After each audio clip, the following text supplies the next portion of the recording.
Alright guys, in today's video we are going to have a fun conversation about PlayStation and Xbox, and we are going to be focusing on the first party studios of each of these console manufacturers, and what we're going to discuss is whether or not we really believe that Microsoft is going to be able to compete with Sony come next generation. And what I really want to focus on here is not necessarily the hardware. We've been talking a lot about the Xbox Series X, understandably so. It was just recently revealed. We've also been talking a lot about the PlayStation 5, and we're going to continue to talk a lot about these consoles going forward.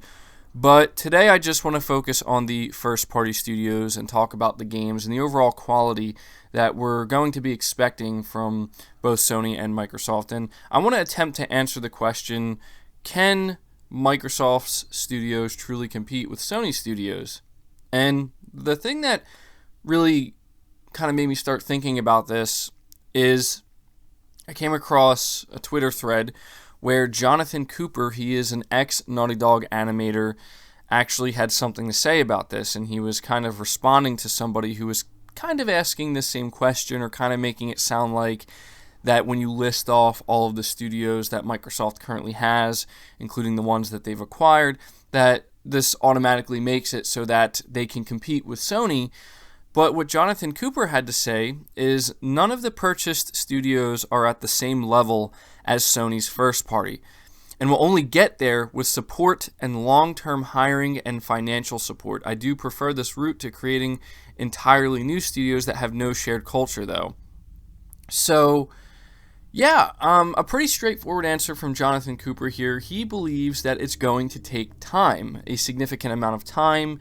He talks about long-term financial support and hiring, and honestly, I agree with him. But the thing is, I do see Microsoft doing these things, and we maybe have a little glimpse of what to expect with games like Hellblade 2 coming out.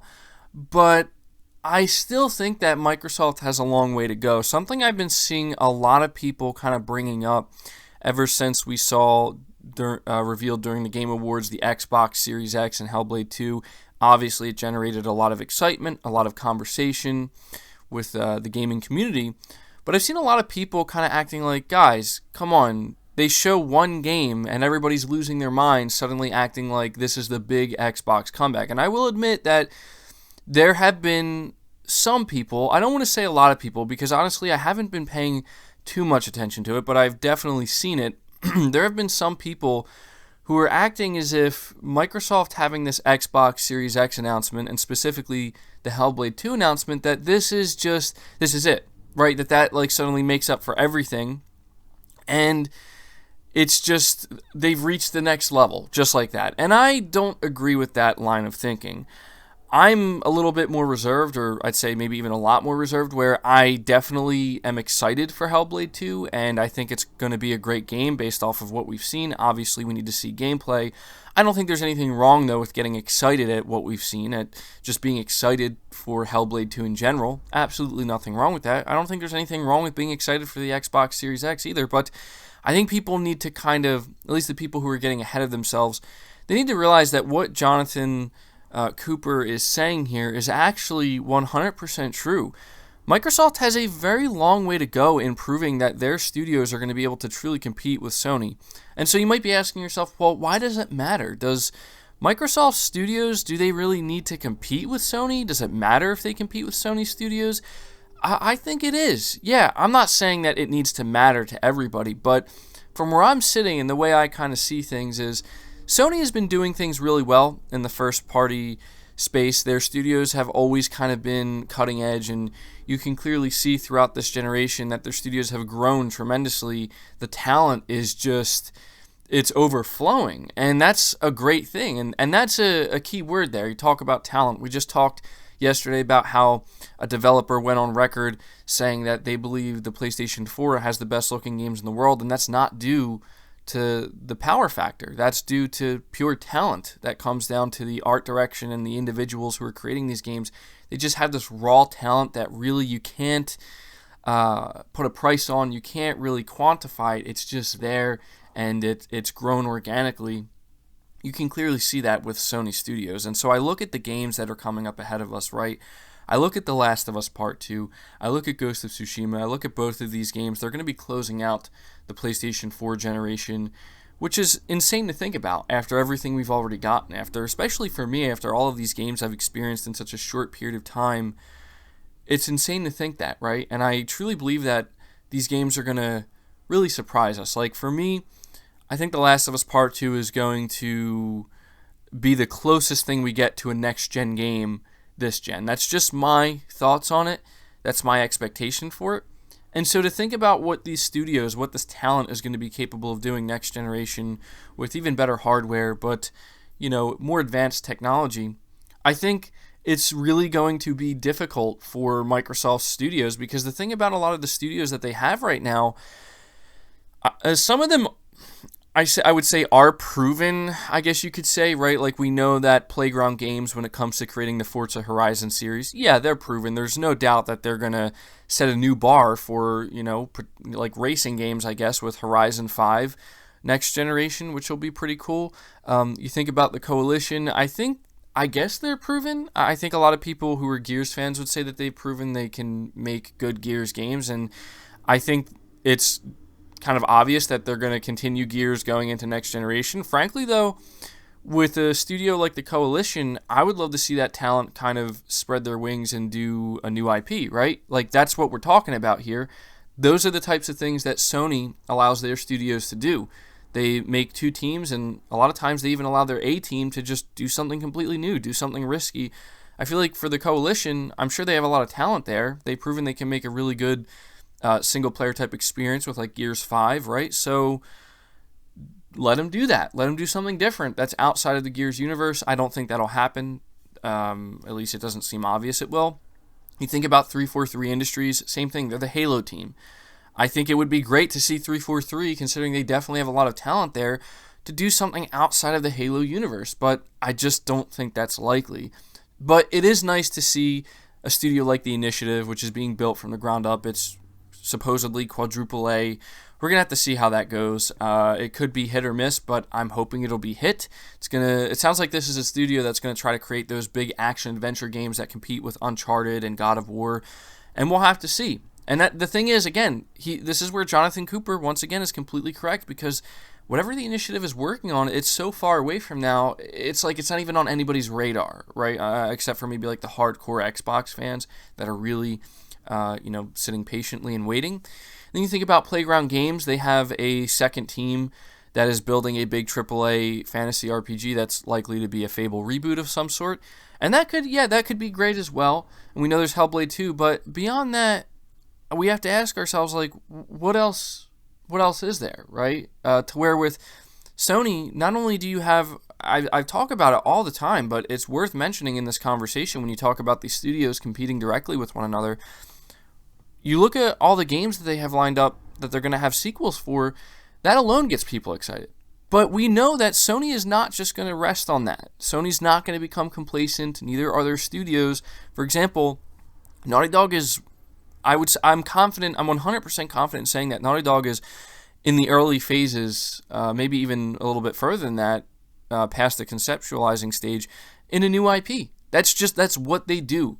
They've proven that they have the ability, they have the talent, and Sony feels 100% confident with studios like Naughty Dog and Sony Santa Monica and others, Guerrilla Games, even see, this is what's important to highlight, is that even with a studio like Sony Bend, Sony was like, you know what, you guys could mess this up really, really badly. Like, this could go so badly for us, but we're going to take a chance on you, and you go for it. And that's what Microsoft needs to do. They really do. And it seems to me, and I could be wrong on this, we're gonna have to wait to see if I'm proven wrong or right. It seems to me that Microsoft is only okay doing that type of risk with smaller games, like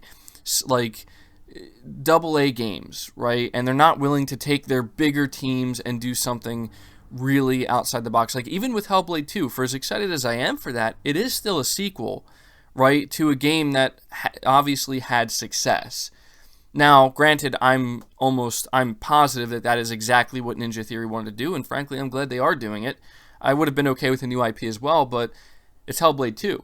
I'm just saying that what it comes down to is time. Microsoft has a lot to prove, and I know that some of you are like wondering, oh, well, now that Microsoft has revealed the Xbox Series X and Hellblade 2, is MBG suddenly going to go back to his old ways and being a hardcore Xbox fanboy? Absolutely not. Those days are over. I'll never get back to that. It's just never going to happen. Now that I've been fully reintroduced and kind of, brought back to PlayStation, a lot of these games I've experienced, there's literally nothing Microsoft could ever do to take me away from that, because I don't want to be taken away from it. I think that Sony is just, they have things on offer that I can't put a price on, and I'm going to be there day one. And I feel that what Microsoft is going to have to do, essentially, come next generation, is have a generation when it comes to their games and their first-party output that is very similar to what we've seen happen this current generation with the PlayStation 4 and what Sony has done with their first-party studios and that growth that we've seen.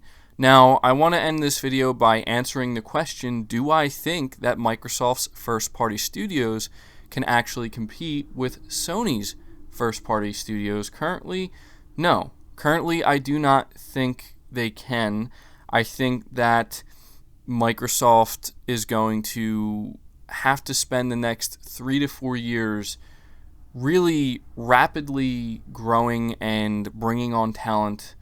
But the positive thing is this. I do think they are doing that. I think Hellblade 2 being the first game that they announced alongside the Xbox Series X is a very good sign of things to come. I could be wrong about that. This is why I'm trying to tell people to be a little bit cautious. If you feel as though you've been burned by Xbox in the past, don't just give them a free pass all of a sudden because they show off one good game. You need to expect more, and hopefully we will get more. And I would say that over the next couple of years, if Microsoft can keep things like that up, right, if they can really just do a phenomenal job in proving that they haven't abandoned the AAA single-player space and that they're really trying to elevate their studios and their talent to another level, then I'd say, maybe we can talk about it in a much, much more positive light. But from where I'm sitting, Microsoft has a long way to go. They have a lot to correct still, and it's simply just going to take time. I'm not sitting here saying that